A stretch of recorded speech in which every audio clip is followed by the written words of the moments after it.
And joining me out here on the Rich Eisen show on Colts Cam is at Hasselbeck. Do you think if put together, you and I have ever been mentioned 1 million times on Twitter? Just together, you and I, Matthew. Not yet. But, you know, he had some things working in his favor, the timing of it. Yep. I think it was during a commercial break of the AMAs. It's obviously a big game, Giants, Cowboys, prime time. You know, we don't have those luxuries. Not yet anyway, Rich. That's next level, Matthew. I didn't think of the AMA angle. Good job. Yeah, there's levels to this, Rich. You should know that. Yeah, there are levels. Well, where do you stand on this? Is that the greatest catch you've ever seen, Matthew? It was strong. I think I'm putting David Tyree's catch in the Super Bowl ahead of it. But partly why I say that is I think Odell Beckham, that's his normal routine, catching balls. I thought almost more impressive was how many balls he caught like that in pregame warmups. I have a feeling we're going to see a lot of these types of catches from him in the future. Matthew Hasselbeck joining me here on the Rich Eisen show. I will give you the I'm going to spin this curveball and hang it right in your strike zone, Matthew. Our poll question today is, should a team with a sub-500 record winning a division still get a home playoff game? And how do you vote on that? Yeah, I'm a little biased here probably, Rich. So you're basically asking me if a 7-9 team got into the playoffs, do they deserve to host a home? Well, I know how the New Orleans Saints feel about it. I think the New Orleans Saints would say, hey, we remember a time, and I'm sure they're hoping for that opportunity right now this year. And I would say this also. I think the New Orleans Saints have a good team. I know they lost last night, but that's a tough team to play late in the year if their quarterback's healthy, if their key guys are healthy, to play at home, to play down there in New Orleans. They could beat any playoff team. I would give them that kind of ability. And even the teams in their division. You know, Atlanta can be a tough place to play. I know things aren't going great for any of those teams right now, but I think it's good for football. I think it makes the games more exciting. Well, just from my seat on the couch, Brees just doesn't look like Brees. It just doesn't look like the same Drew Brees that we've seen the past few years. What about from your perspective, Matthew? Well, that happens. You know, there's so much that goes into football. This is you know, the team sport. Of all the sports, this is the team sport that it actually matters the most. And all that really matters is that these guys figure it out in January. You know, the year that we knocked off the Saints when they were defending world champs, we played them in that wild card game. We had really had a tough year. I had kind of a tough year. Turnovers, turned the ball over more than really probably any other year in my career. And we were starting to figure it out at the right time. We lost the next week in the playoffs to the Bears in Chicago, but you've seen time after time, whether it be the Giants or the Packers or the Steelers, these wild card teams just get hot at the end. And it's not about playing your best football right now. It's about being in the tournament and playing your best football when it matters most. Matthew Hasselbeck joining me here on Colts Cam. You've got RG3 coming into your house this week. And, you know, all of us in the national media, you know, we like talking about Luck and RG3 coming in together. How does Andrew Luck approach this game this week? How is he taking with RG3 coming into the house with a must-win game for you this week, Matthew?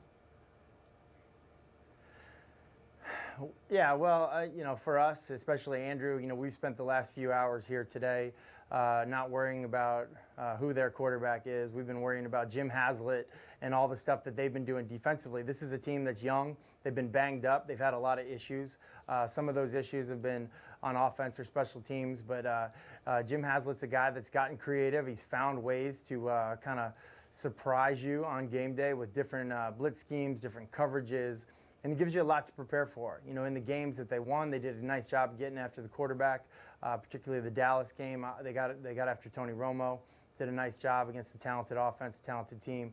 But then in other games, they took the same approach, and there's a lot of big plays to be had, you know, because there's just opportunities. You know, it's a feast or famine type situation.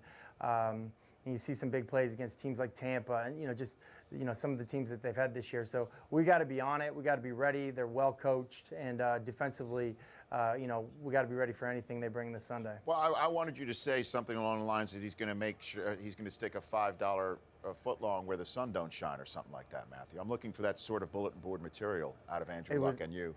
The endorsements. Yes. Yeah, I will say this: of all the quarterbacks that I've ever known that went 1-2, yes, there's kind of a special relationship, and you may not be tight, good friends. I know Drew Bledsoe and Rick Meyer; those guys became very, very good friends. I think they were in each other's wedding or something like that. My year, class of '98, was Peyton Manning, Ryan Leaf. And then me at pick 187. So it was like us, 1-2, and 187. There were a few guys in between. But, I don't know what their relationship is like necessarily. Yeah.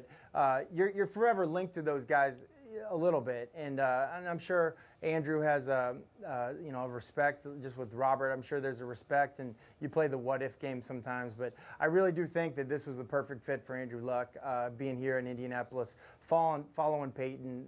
This city, I think they do realize how fortunate. They've kind of hit the quarterback lottery, 2 times in a row. And it's been a real good thing here. Matthew, where is T.Y. Hilton registered?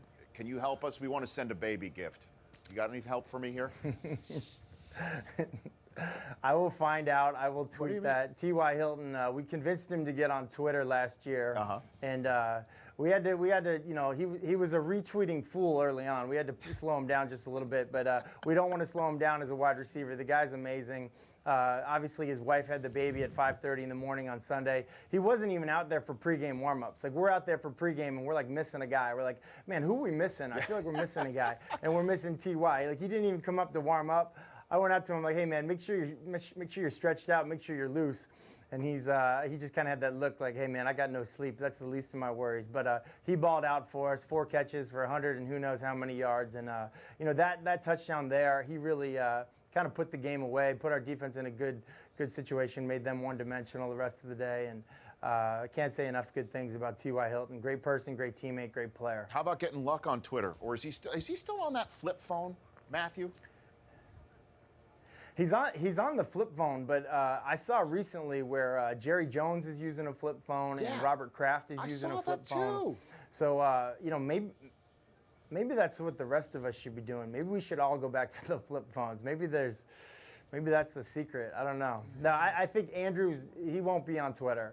Best chance for Andrew is maybe someday like an Instagram or something like that. But I don't see it anytime soon. But he has people to do that for him, right? It's not really what he's about. I mean, he's all about football. He's very focused, very driven. Working with him every day, it's fun, but it's a challenge. I mean, this guy likes to get after it. I mean, we study things that I know he knows. After meetings are over, he'll say, hey, come quiz me on this. And I know he knows it. And yet we quiz it, and of course he gets them all right.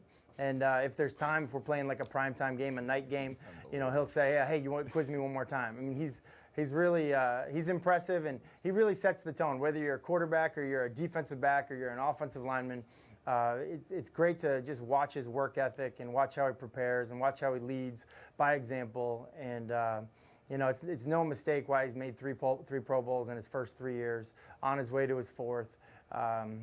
It's fun to get a close-up seat to it, and I think he's the reason. In part, he's the reason for how much optimism we have here this year. Matthew, have a great Thanksgiving. I assume you're spending it with family, and enjoy that. Well, in the NFL, you spend it with your teammates. So we're hoping Chuck Pagano lets us out by 3 o'clock, so we can catch a little football with our Thanksgiving dinner. Good. Well, this is a platform, Matthew. Do you want to use this platform, or you just sort of passively aggressively did that, Matthew? I noticed that. I did. That's my plan B. My plan A, I went to the coaches' wives after the game this weekend. I said, hey, make sure the coaches let us out by 2:30. That's a crafty veteran. Coaches' wives have a lot of power. If you really want something done, you go to the coaches' wives. Matthew, happy Thanksgiving. We'll chat next week. Happy Thanksgiving to you too. You bet. You bet. That's Matthew Hasselbeck. That's a crafty veteran right there. The Rich Eisen Show, weekdays at noon Eastern. On Audience.